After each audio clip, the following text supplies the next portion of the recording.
2 அடிப்பாதமும் எரிஞ்சு கொண்டிருக்கு. கதிர எவ்வளோ காலம் இந்த காலில் எரிவு? அது கனகாலம் வந்து ஒரு வருஷத்துக்குள்ளாக இது காட்டினேன். இயேசு எவ்வளோ எரியுது?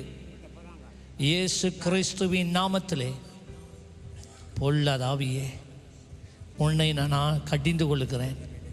இந்த கால்களை விடுவிக்கிறேன். லீவ் இயேசுவின் நாமத்தில். இந்த எரிவு இப்பொழுது நீங்கினது. ஆமேன். பாருங்க, இப்போ இருக்காண்டு என்ன செய்தா தெரியும்? கொஞ்சம் இருக்கு.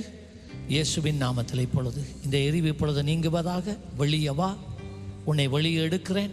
உன் எரிவு முழுவதும் நீங்கி போனது. லீவ். பாருங்க, இப்போ போயிட்டு எவ்வளோ காலம்? ஒரு வருஷத்துக்குள்ள இது ஒரு வருஷம். சரி, எழும். சோத்திரம்.